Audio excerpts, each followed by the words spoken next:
Dan gaan we nog even naar de sport. Want gisteren was de laatste dag van het WK Atletiek in Tokio. Voor Nederland was dit het succesvolste WK Atletiek ooit. Hier winnen we denk ik bij het hoogspringen of zo, goud of zo. Nou, in het medailleklassement werden we vierde. Oké, ja. Vierde. Ja. Vierde, net geen medaille, maar toch. En dat terwijl het WK niet zo goed georganiseerd was. Volgens de coach van de Nederlandse ploeg was het qua organisatie zelfs het slechtste WK ooit. Nou, ik ben dan wel benieuwd wat er mis is gegaan. Stond de stopwatch niet aan bij de 10.000 meter? Waren ze bij het polstok hoogspringen het kussen vergeten? Of nou, wat is er gebeurd? Dat ga ik allemaal vragen aan sportverslaggever Diederik Smit. Die is op dit moment nog in Tokio. Ja, Diederik, goedemorgen.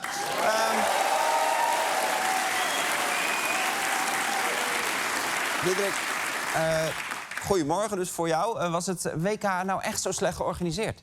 Nou, het was wel slecht geregeld allemaal. Om een voorbeeld te geven, het is hier 7 uur later. Ja, dus dat geeft denk ik al aan in wat voor tijdnood de organisatie heeft gezeten. En voor de atleten waren veel dingen onhandig. De plek waar ze een warming-up konden doen lag zo ver dat ze na de warming-up nog een half uur in de bus moesten zitten naar het stadion. Dus normaal heb je al de spanning van de wedstrijd. En nu had je dan in de bus ook nog de spanning om niet te vergeten op het knopje te drukken. Want ja, voor hetzelfde geld rijdt hij het stadion voorbij en dan zit je in Tokio maar de poort. Ja, dat wil je niet. Ja. Nee, dat wil je niet. Het was eigenlijk zo erg. Discuswerpster Jorinde van Klinken, zilver gewonnen, die is uiteindelijk maar met de taxi gegaan. Ja, en toen zijn we met de taxi naar de warming-up-baan gegaan, want anders hadden we 2 uur daar moeten wachten. Toen kwamen we in het stadion, coaches waren er nog niet. Daar waren niet eens bussen voor geregeld vanaf die warming-up-baan. Ja, het is toch niet te geloven? Dan sta je gewoon in de finale van het discuswerpen op een WK en dan is je coach er niet. Ja, terwijl je hebt toch iemand nodig die zegt, gooi weg dat ding. Precies. Ja. Nou, verder sliepen alle atleten in hetzelfde hotel. Bijna 40 verdiepingen, dus iedereen stond daar super lang te wachten op de lift. We horen geluiden dat het een kwartier duurt om van je kamer in de lobby te komen. Zo lang sta je te wachten. Ja, kwartier lang wachten op de lift met allemaal andere sporters. Hè, dus die staan er allemaal zo. Hè? Kwartier lang. Ja, dat is niet zo fijn, nee. Nee. En als er dan een valse start is, ja, dan moet het weer helemaal opnieuw. Dus, nou... Ja.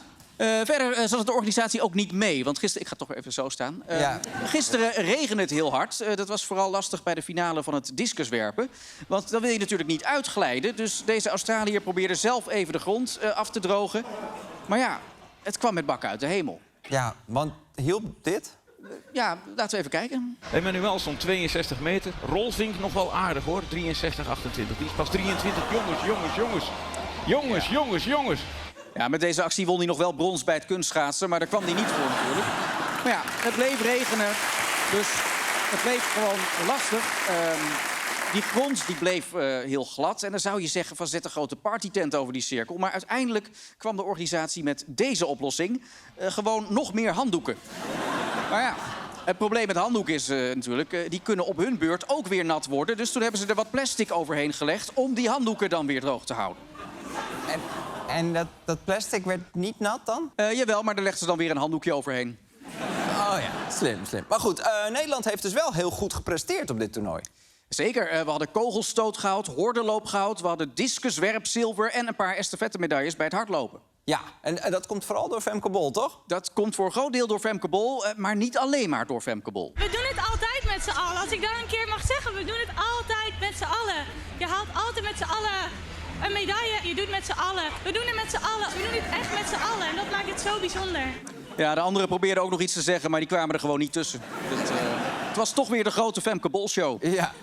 En we wonnen dus ook goud bij het kogelstoten. Ja, voor het eerst. Jessica Schilder veroverde als eerste Nederlandse de wereldtitel bij het kogelstoten. Schilder, ja. En dan komt ze dan ook uit Volendam, Schilder?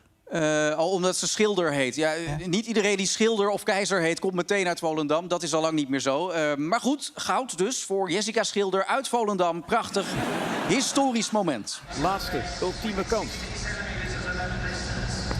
Alles in deze poging. En het is heel veel. Het is verschrikkelijk veel. Wel, vet.